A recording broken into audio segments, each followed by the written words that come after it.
starting now. So this session is being recorded. Today I'm going to talk about Harold Bowder's book, Immigration Dialectic. That's the 3 chapters that I assigned for the news analysis number 2 is called Immigration Dialectic, and I want to by and large wrap up the content of the course by comparing what Harold Bowder is trying to do with what it is that Treblecock and Kelly did in the making of the mosaic, and to clarify a little bit a very complicated notion that Bowder introduces to identify and start to address a methodological problem that I think Treblecock and Kelly are aware of, but at the very least,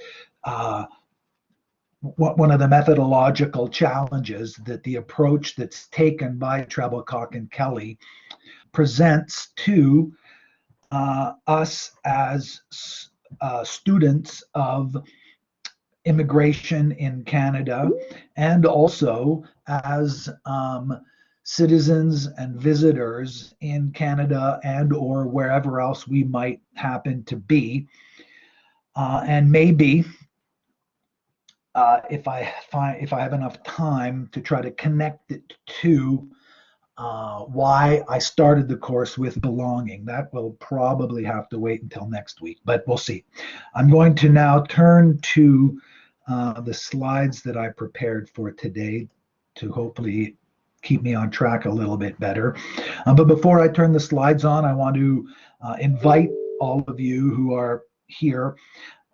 Once again, I want to encourage you to turn your microphones on if you have a question or a comment, if you agree or if you disagree with what it is that I'm trying to say and trying to explain, or if you have anything at all to add. I encourage you to turn your microphone on and stake your ground. Okay, so now. Nope, that's the wrong file.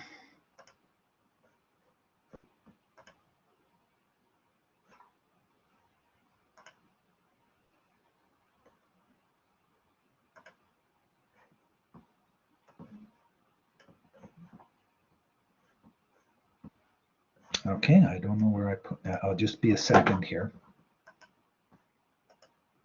Well, that's where it is. Okay, just 2 seconds. Sorry about this.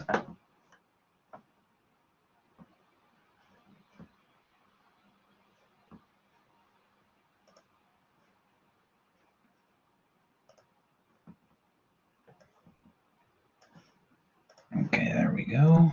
Okay, it's just uploading, converting.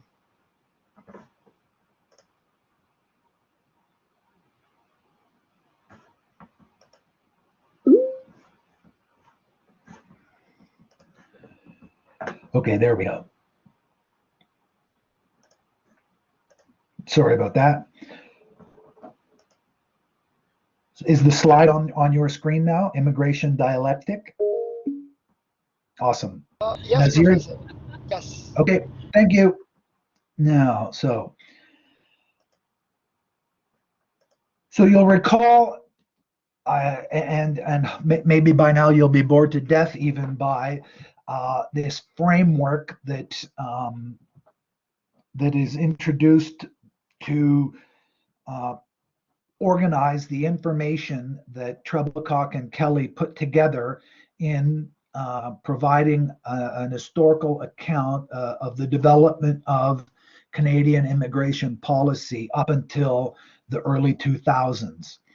And they open their account by arguing that there are 2 different kinds of background conditions in terms of which immigration policy was understood and was debated.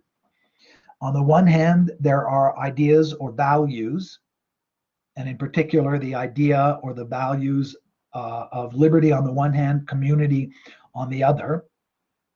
And in a different register, there are interests. And by interests, they don't mean, oh, I'm interested in poetry or I'm interested in opera or whatever. They mean in a much more material sense.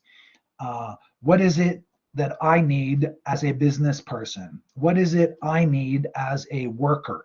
What is it I need as an Irishman in order to live a better life in Canada, in order to live the life I want to live in Canada? And so interests are organized conceptually by Trebilcock and Kelly as material, and ideas are organized as value judgments, and Trebilcock and Kelly demonstrate that both of these operate more or less in parallel. They don't attempt to they basically don't attempt to interconnect ideas and interests. Their view is, and this is a widely shared view in the social sciences and outside of academia, that ideas are one kind of thing and interests are a different kind of thing. And by and large, people acknowledge the relative reality of both. They might have strong views about which is more important and which is less important, but there are all kinds of ways of demonstrating, at least at the level of debate, that sometimes ideas are cited as the most important element. Other times interests are cited and invoked as the most important elements.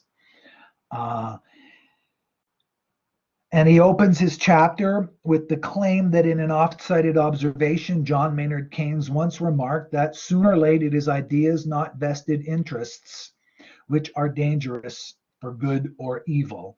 And the purport, the reason he cites John Maynard, the point of the observation is to defend the claim that in the big picture, it is ideas rather than interests that are the long-term causal force at work.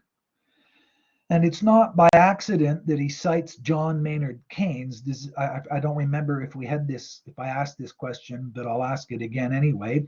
Does anyone know who John Maynard Keynes was and why he's, or was anyway, very famous, a very influential intellectual of the early and mid 20th century?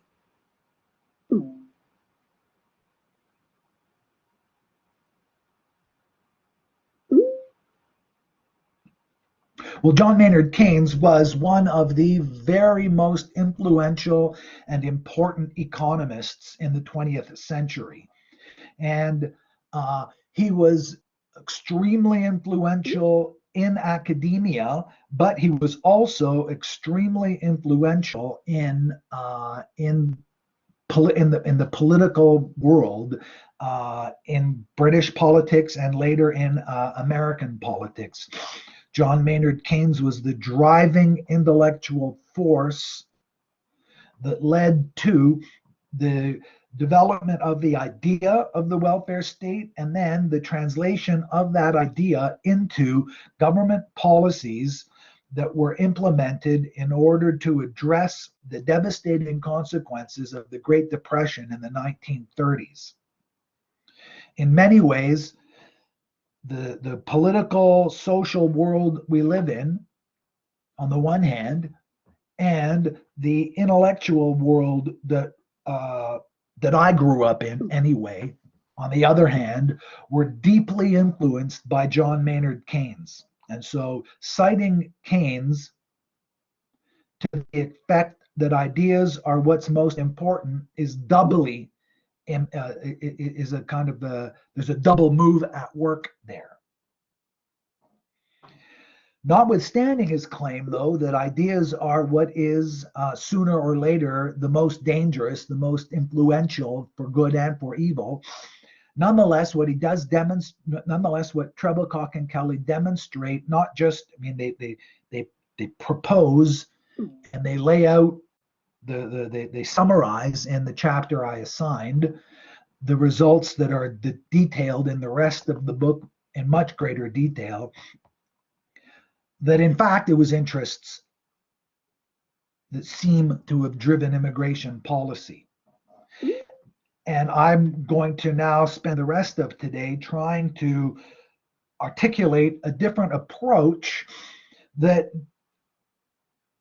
makes a stronger attempt, and I think a successful attempt, at interconnecting ideas and interests. And that's what the dialectic is supposed to do. That's what Bowder introduces dialectic to do. And so here's a longish quote that I'm going to present now, and I'm going to spend the next 40 minutes or so trying to work through some of how this connects to what we've been doing all semester. So I'll just read it. A range of different practices illustrate the dialectical nature of national identity formation through immigration. Below, I first examine how discursive processes of negation shape national identities. Then I discuss the Hegelian notion of sublation, which Hegel also called a second negation. According to this second negation, the dialectic of identity formation extends beyond the first negation to overcome the juxtaposition of the self and its oppositional reference point. I link this dialectical sequence of negation and sublation to the formation of national identity through the discursive and legal practices of identifying, selecting, and integrating immigrants. And so the first point I want to call to your attention is that what Bowder is proposing to do through using a dialectical framework is to consider how ideas translate into back and forth, how ideas and interests are mediated one to the other through discourse, through debate, through disagreement, through sometimes the resolution of disagreement and sometimes the persistence of disagreement. It is not some sort of vanishing component. There's an ongoing effectiveness of debate in changing, sometimes improving, sometimes the opposite of improving, diminishing our lives or the lives of some subset of us, or them, I guess. And it's for that reason, and Bowder, in his book, as you saw in the 3 chapters, focuses on the media as a subset, as a specific data set, as an empirical object of investigation to observe as it's going on, an important component of the debate among the different options that are available and that were made available and that were considered and either adopted or adapted or rejected in the decision by the Canadian government to accept more immigrants or fewer immigrants, or to accept immigrants from one place rather than another place, or to accept immigrants with one set of skills or characteristics compared to another set of skills or characteristics. And we saw that at work in the various videos that I had you watch over the course of the semester. So this is complicated stuff, and I want to unpack it a little bit. But in order to get there, I want to distinguish a couple of concepts that are widely used in the social sciences and that are often discussed in the media and in public policy, in public public policy discussions that aren't always as carefully separated from each other as they might be. So I want to distinguish for you the nation and the state, and then third category, a hybrid category of the nation state. In our context, the nation, for sure for Bowder, and for the rest of today anyway, the nation refers to the community of people who live together in a legally recognized geographical setup. And so Canada is on the one hand a nation. It's the set. It's not just all the individual people together, but it's the attitudes that those people have about each other and themselves. Separate from that is the state. And what social scientists mean by the state is the government institutions that are in place that have the power and the authority and the tools to implement the policies that sustain the nation, or that are in place anyway in a given nation. And the nation state is the amalgamation and the complicated interconnection between the nation and the state. Now, the distinction between the nation and the state is most easily and obviously available the day after an election. And so on the news, well, a little bit less so in the last couple of weeks, but there's quite a bit of talk that there will be a federal election in Canada coming up. And early in March, there was a bit of chatter about there being a spring election. Now that COVID looks like there's a third wave, the chances of a spring election, I think, are fading for a number of reasons, mostly in Canada anyway. Governments try to avoid having summertime elections. And so if the election doesn't happen in the spring, then it's not likely to happen until at the earliest the fall.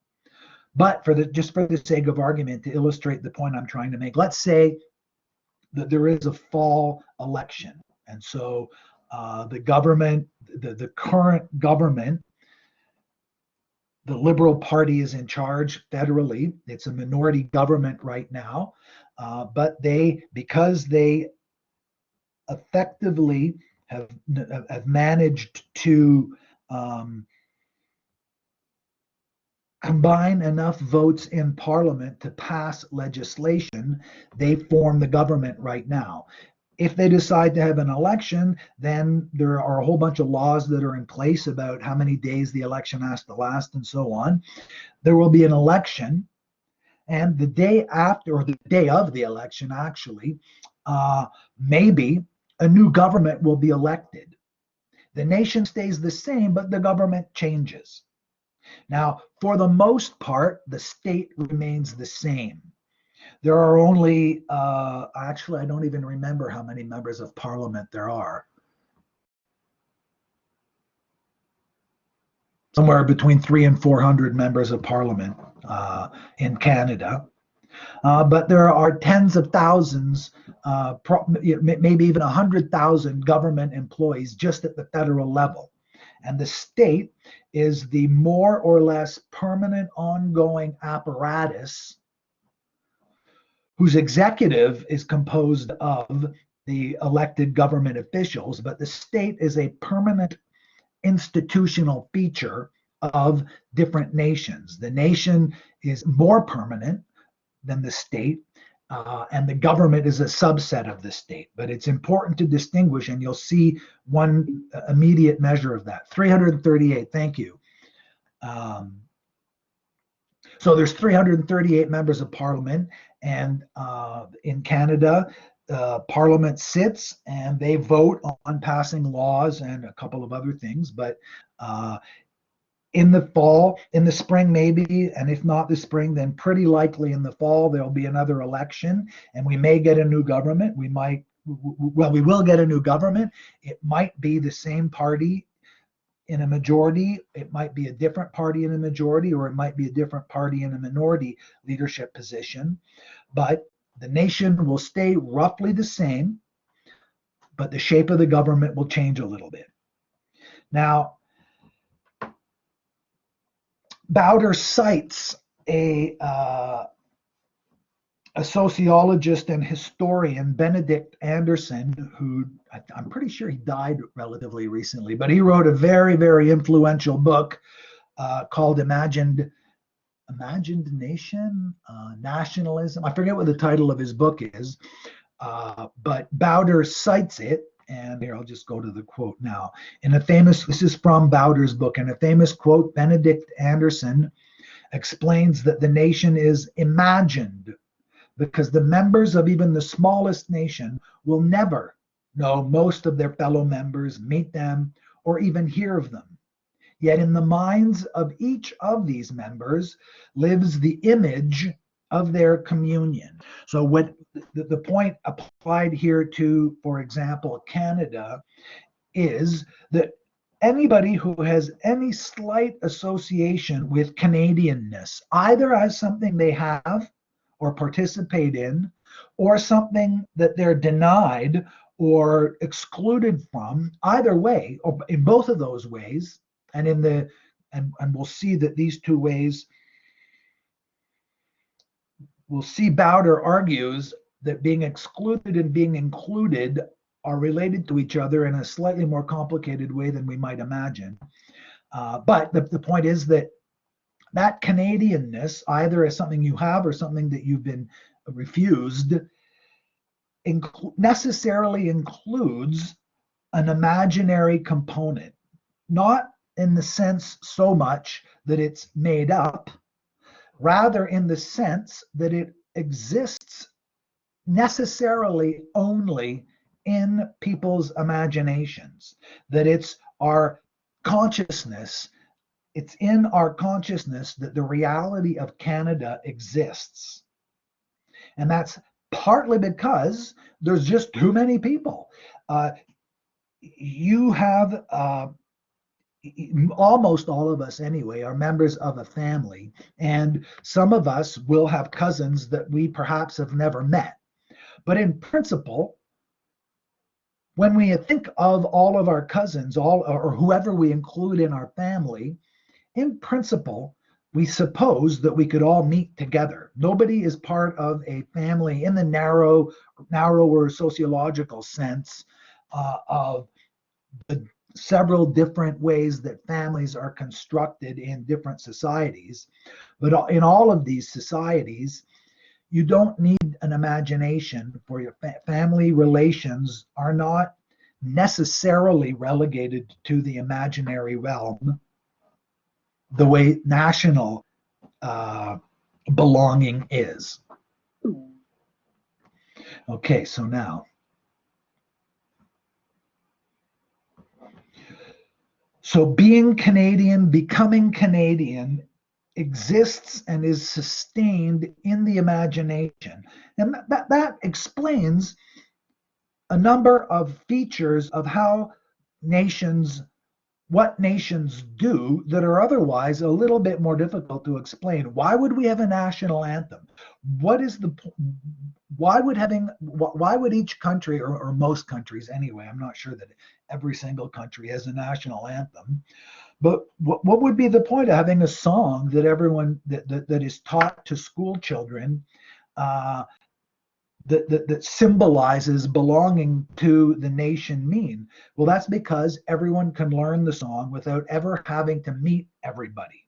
And when we take a look at the contents of the national anthems, all kinds of symbolic metaphors and symbolic expressions are included in these national anthems that are consciously or unconsciously intended, but their effect is to fire our imaginations and to locate in terms that exist in our imaginations the different ways that we can belong to that collective, the way we can aspire to belong to that collective, reasons to be proud about belonging to that collective. But the songs tell stories that operate at the level of the imagination. And we remember these songs and we relate to these national anthems as songs in a way that exists in and is sustained by imagination. And there are all flags work that way. One area of research that's gotten quite a bit of attention in the last 50 years or so is the study of how national histories are constructed for the purpose of elementary and high school education. And so in Canada, for example, a lot of attention has been paid to the differences between how in Quebec, the high school history curriculum describes Canadian history compared to how in the rest of Canada, in English-speaking Canada in particular, the development of Canadian history is taught in high schools. This is a different kind of debate than debate that professional historians engage in about all the different areas that historians agree or disagree about. Here, what's being considered is what is it about the particular details of Canadian history as it's taught to different subcomponents of that nation.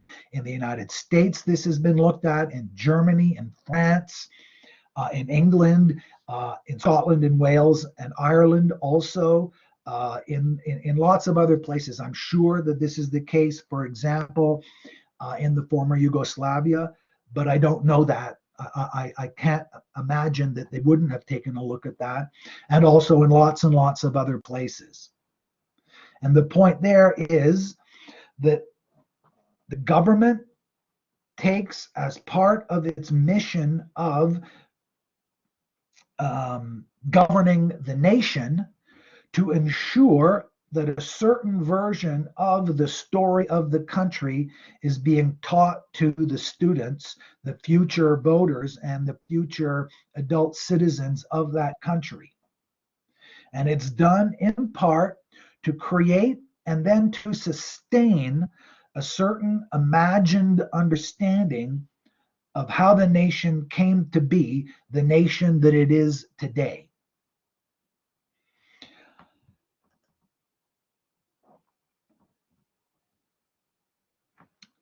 So what Bowder says is the interpretation of immigration as the negation of the national self is the starting point from which I developed a more nuanced understanding of national identity formation. Bowder's book is a comparison of German and Canadian immigration policy. And the reason he picked Germany and Canada, the reason he gave for picking Germany and Canada, in part, he was born in Germany and he lives in Canada. So there's a little bit of kind of personal biography at work, but nonetheless, Germany, up until very recently, and he argues in many respects, still right up until today, is not an immigration nation. It's what he calls an ethnic nation. And the German imagination of what Germanness is does not include, or rather includes with great difficulty, the idea of immigrants becoming Germans.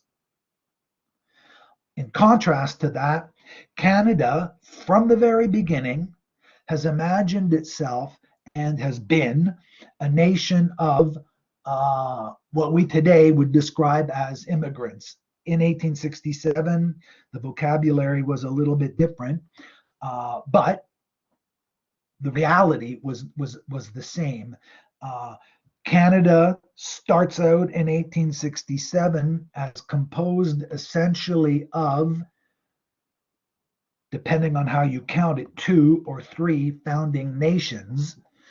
2 of the 3 or 2 of the 2, again, depending on how you count it, not originally Canadian. So the French and the English came to North America and started Canada after having stolen it from the nation, from the indigenous peoples who were already here. But the point is that Canada, from the very beginning, imagines itself as a nation of immigrants and migrants. And so he compares how national imaginations adapt to those two realities in a globalizing world in which migration has become a central and necessary component. And so what he's talking about, and what I want to develop a little bit here, is the notion of immigration as the negation of the national self. Immigration in Canada in 2021, I'm not familiar enough with the German situation to be able to have much of value to you to talk about it. So I'm just going to focus on what Bowder has to say about Canada.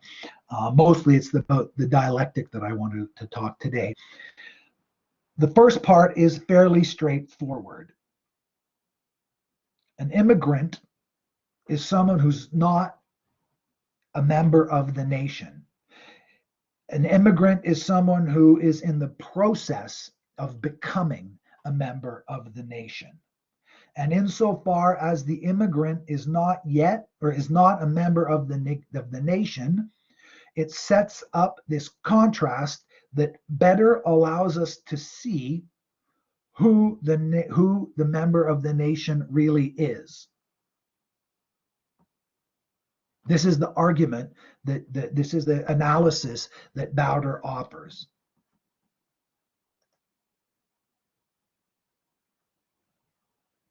Now, the key point about what he's doing is that this is the starting point, not the end point. And some of what he does empirically, the kind of evidence base on which he defends this description, is that this starting point turns out to be unstable. It was never an accurate, it was never a strong enough, it was never an accurate enough depiction of reality to withstand serious scrutiny.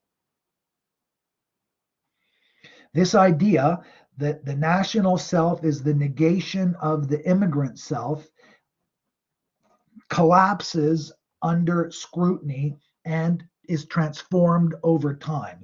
So the picture that emerges of the national self, understood by the national self as the negation of the immigrant self, is the starting point for how it is that the national self stabilizes itself.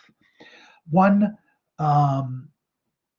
example of this that Bowder uses early in the book is widely available to many Canadians my age and many Canadians with my history, and that is one of the ways that Canadians define themselves, one of the ways that we Canadians define ourselves, is that whatever we are, we're not American. And that's a perfect illustration of dialectic at work, of what dialectical negation means. It's intended and it's experienced as a positive articulation of what we are, is importantly that we're not Americans.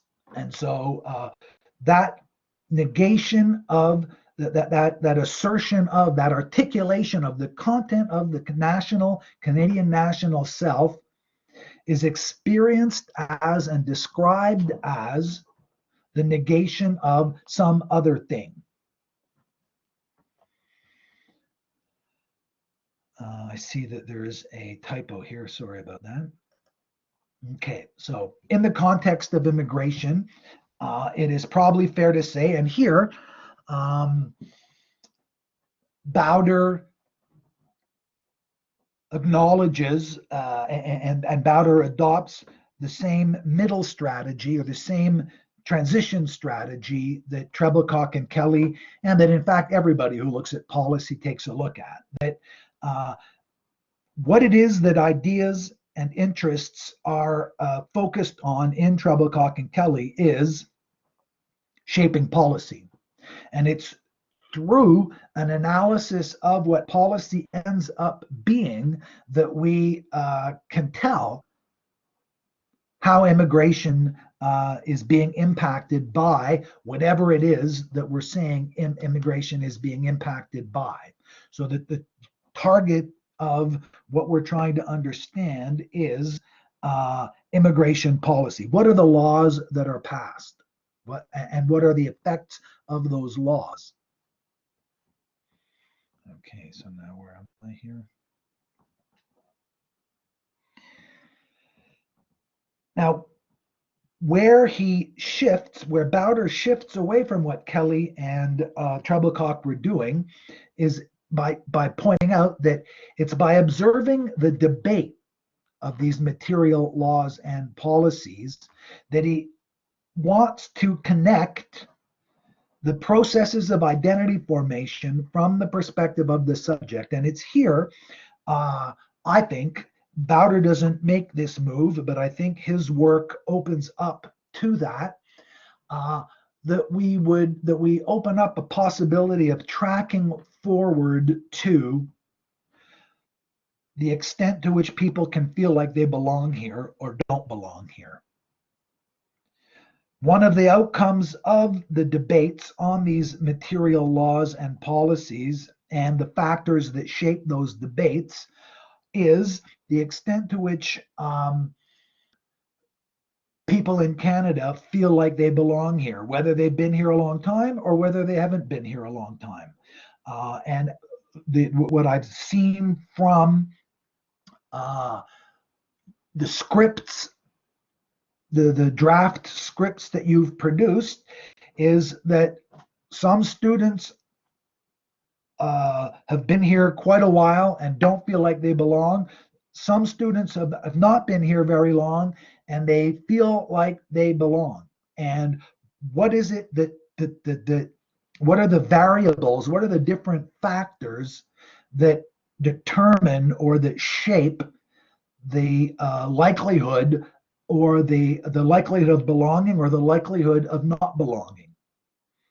Belonging is necessarily a subjective, a partly subjective phenomenon, and observing the debate allows us to find a way of connecting the objective and the subjective. And that's the goal of this course, is to provide us with a way of making some of those connections between objective components and subjective components without reducing one to the other or eliminating the realities of each of those components. Okay, now. So now what we have here is this important quote, or this quote that's important to understand what Bowder is trying to do, refers to a footnote 12, and so I wanted to trace that down. He says, I say assumed because I do not wish to suggest that an independent or natural, in quotes, subject of the nation exists. Furthermore, representing a national subject by the voices expressed in the media is, of course, a reduction and simplification of anything that could be considered a national collective. Nevertheless, the media is an important institution that reflects and engages in processes of national identity formation. So I want to go back to the quote in order to clarify, I hope, why he put that footnote in there. So now, the subject that he's talking about is not you or me. The subject that he's talking about is this national imagined community that he's claiming exists. Now, he says he's assuming this national collect. He's postulating. He's holding open. It's a hypothesis. He's not assuming that it exists. He's proposing. He's asking us to consider the possibility that there might be such a thing, and what would such a thing, how would the assumption of such a thing allow us to better understand what's going on in these debates? Secondly, the reason he's doing this is in order to methodologically justify his claim that there's an independent role played by the media. Independent, that is, with respect to and from the other forces that go into the construction of these material laws and policies. The media is not simply a transparent reflection of the national imagined community, but nor is it nothing. And evidence of the claim that there is quite a bit at stake around what the media is available to us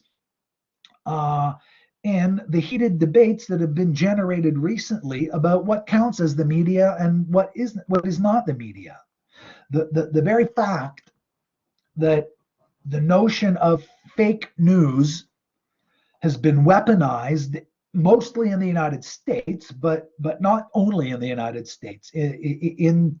I remember, it just popped into my mind, I remember a news conference in which Emmanuel Macron, the president of France, referred to something as fake news, and fake news has now entered into the vocabulary that's used by governments and opposition parties and interest groups to marginalize positions they disagree with.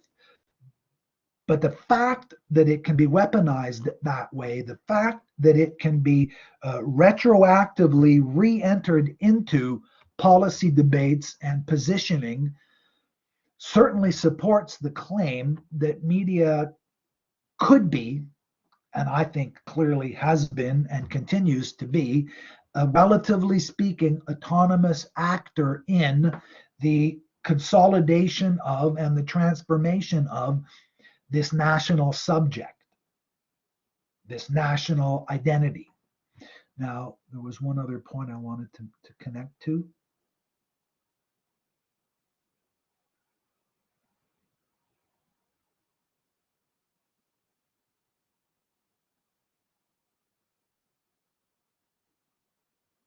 Right, okay. Now the final, at least the next aspect of what it is that this particular dialectic approach, this particular approach that Bowder is defending contrasts with the kind of account that Treblecock and Kelly are proposing. So here, and he doesn't, I don't think, specifically have Treblecock and Kelly in mind, but what he's proposing here is, rather than claiming to produce an authoritative account of immigration debate, does anyone know who Archimedes was? What is an Archimedean vantage point? This is just a sort of a general information, intellectual context point claim. Archimedes was a Greek engineer and geometer who purportedly invented the lever, and sort of apocryphally he was having a bath, and he came up with the idea of a way to measure the volume of solid objects by immersing them in the bathtub. He noticed that when he got in the bathtub, the level of the water went up, and it made him think, wow, that would be a way of measuring how much, what the volume of a particular object is. So if you know how much water is in your tub and you put a cube in, well, then the water will rise by exactly the amount of volume that the object you put in the water is displaced. And Archimedes came to that conclusion in a kind of wow moment. And so that's what Archimedes is. And it's an all encompassing thing. Another famous thing that Archimedes said was that if you gave him an absolutely fixed point and an infinitely long lever, he'd be able to move the universe. And so an Archimedean vantage point means a perspective, a universal perspective. Bowder's claiming that he is not attempting to produce such a viewpoint on immigration policy or the national imagination. Rather, what he wants to do is to demonstrate in action how a number of different factors engage with each other in producing specific consequences with regard to how the experience of identity formation and how immigration is interpreted in terms of that identity formation. How is it? Who is it who gets to feel like they're a Canadian? How is it? Who is it who gets to feel like they're a German? So, I'm going to leave the German thing aside, but the question here in Canada is, can we figure out a way that we can make it, those of us who think this is a good idea, and it's not the case that everyone thinks this is a good idea. Many of us think it's a good idea. What can we do to make it so that as many people as possible feel like they're Canadians?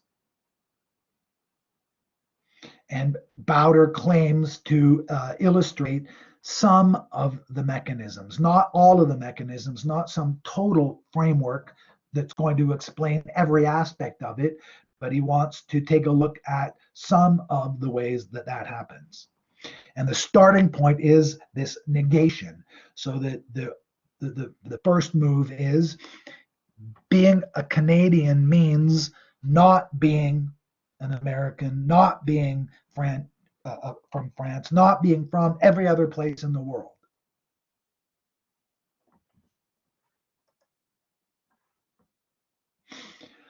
Okay, so now I'm going to skip on forward.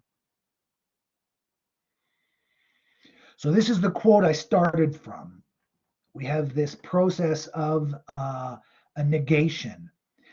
Now, what makes the Hegel's notion, Hegel was a German philosopher, and my own academic background is in philosophy, and in particular, Hegel and the author whose work Hegel, one of the authors anyway, whose work Hegel most closely studied, Kant and Hegel, are what I did my dissertation on. And so this is an area and a set of writings that I've been studying carefully for a long, long time. But the Hegelian notion of a second negation. So what happens, there's this first negation, being a Canadian means not being an American. But in order for, or what happens is that self that emerges from this first negation is never and can never be fully satisfied, always is looking for more and other ways of filling out the content of its self. It's not enough for me to feel like I am who I am and who I think I am, to simply experience myself as not American. I'm also something else. And so there's a second negation, and Hegel, the English translation is largely unhelpful. The German term is Aufhebung, and it means something like completion. It means a negation of the negation such that the contradiction between the thing being negated is partially resolved.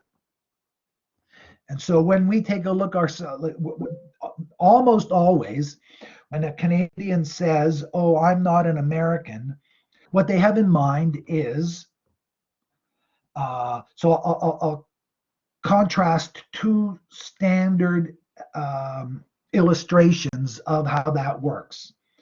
One typical Canadian negation of Americanness that is meant to highlight what the content of Canadianness is that, oh, we're not like the United States. We didn't have slavery, which is not true, but that's a typical view.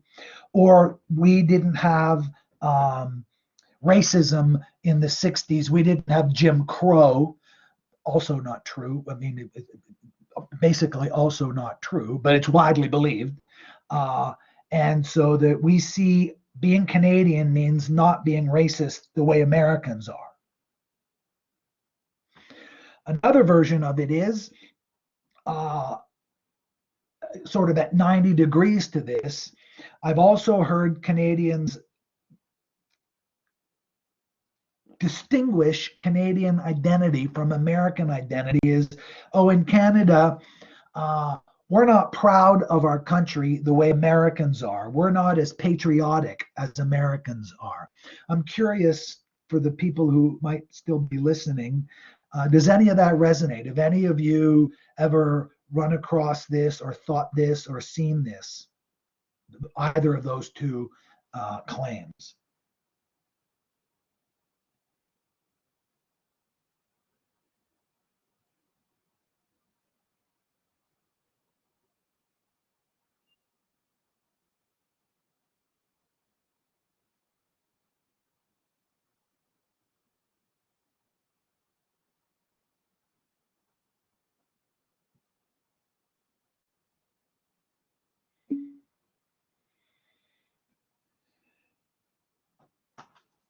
So I'm glad that you responded that way. I'm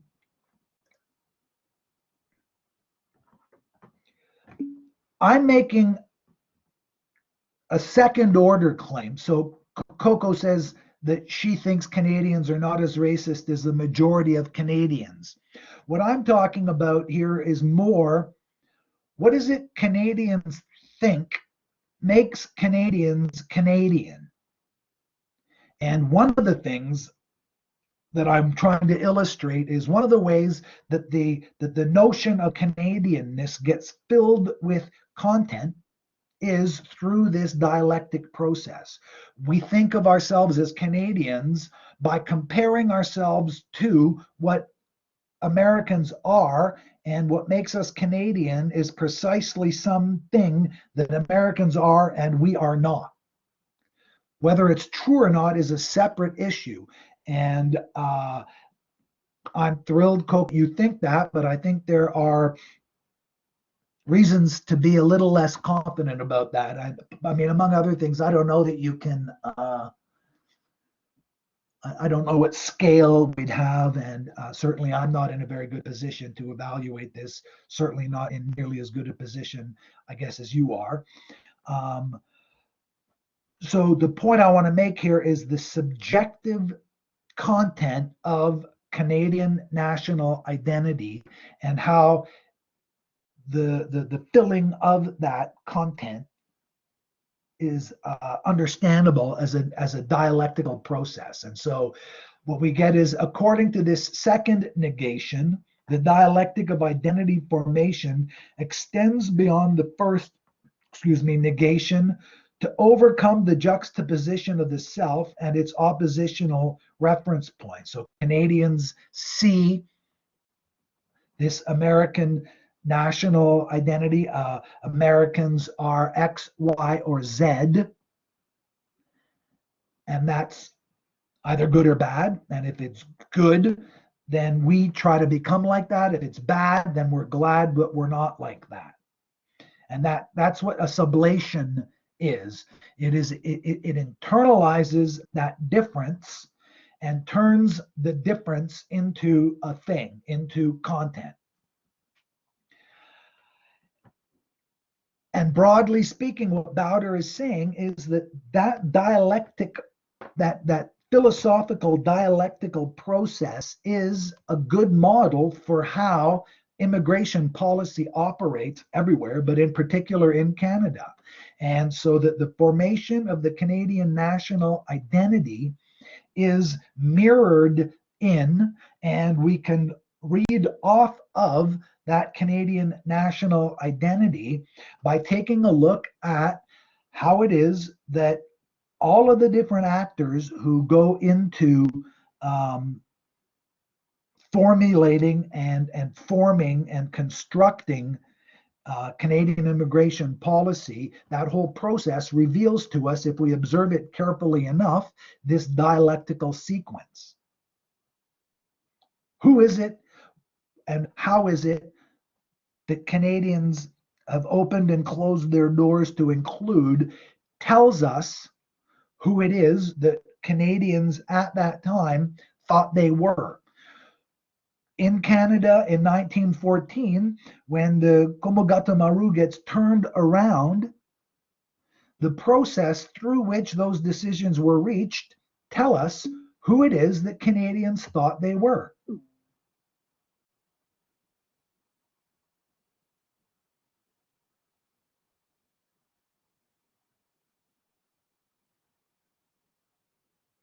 Yes, that's a very good way of putting it. Now,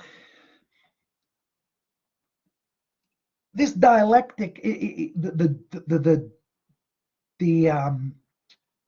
social scientific and explanatory value of the dialectic doesn't depend on it being a conscious process in everyone, or even in a majority of the people in any particular community.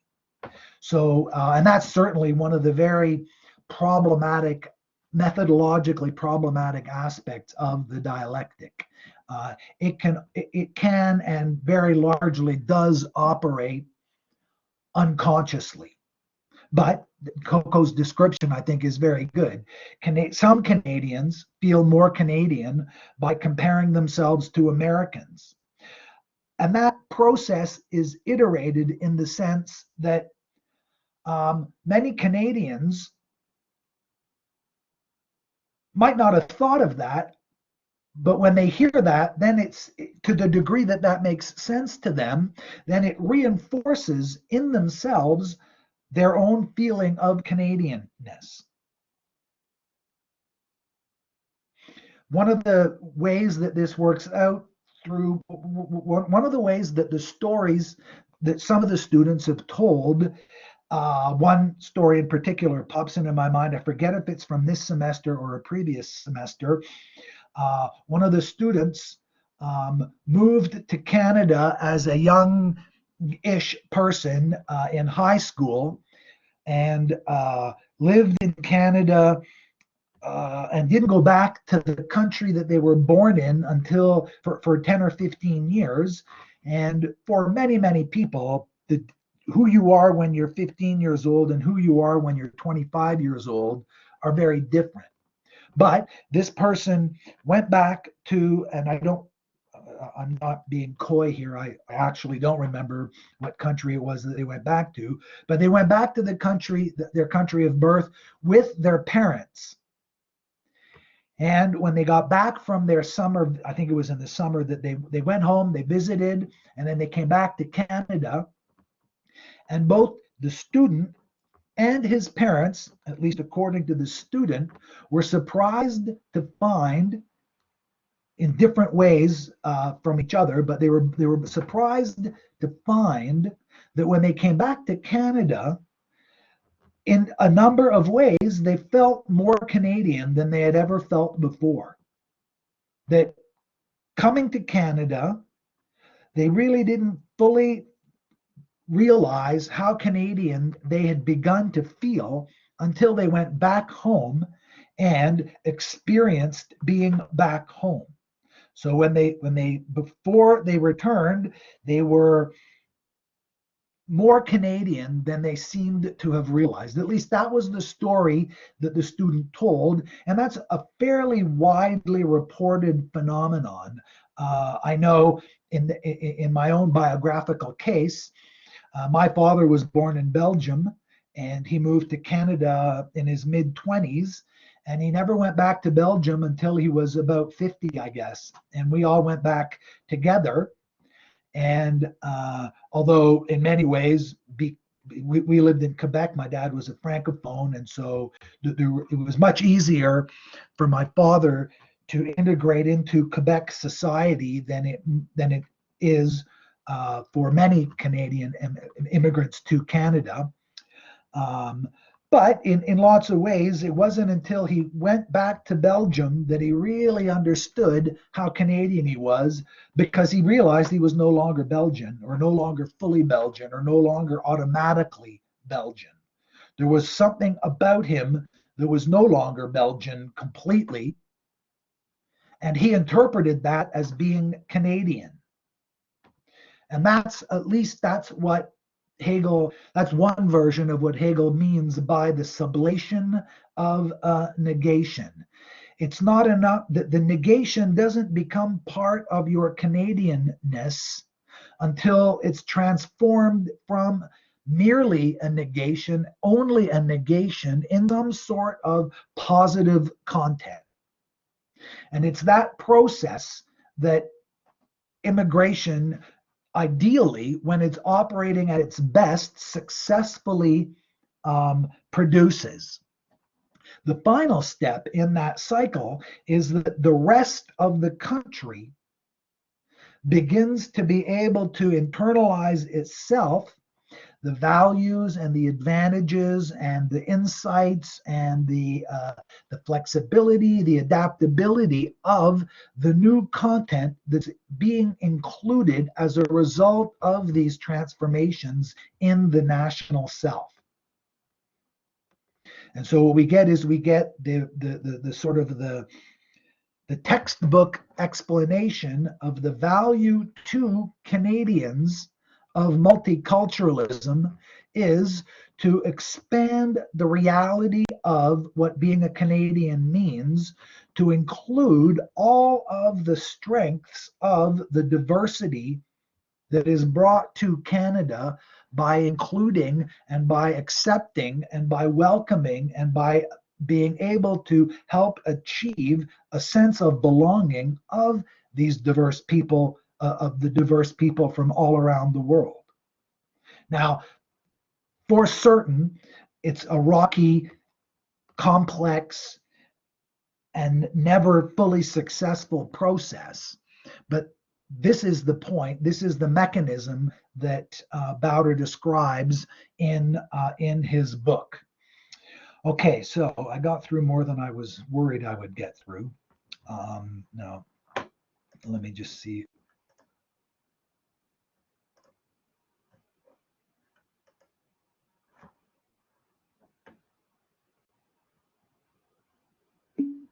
Okay, so here.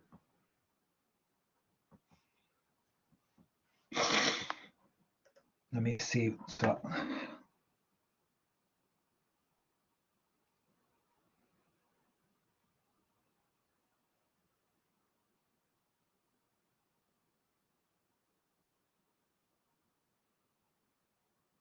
right, and so thank you, Coco. That I think that's a very good way of putting it. And it's these transitions, these transformations, the dialectic,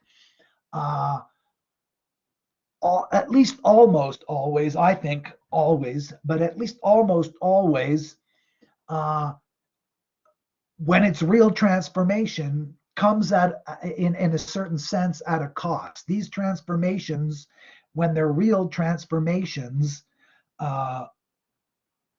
involve a change that is not, in a sense, free. We're no longer the way we were, and while we've benefited in many ways, some of those benefits maybe come at in exchange for some sort of loss.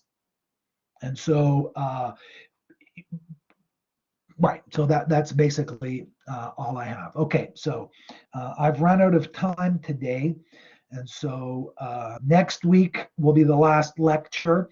And I'll try to say a few more final things about the relationship between the dialectic approach that I've sketched out a little bit here from Bowder and Trevor and Kelly's framework.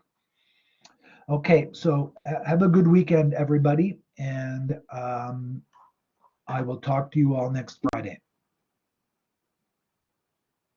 I'm turning the recording off here now.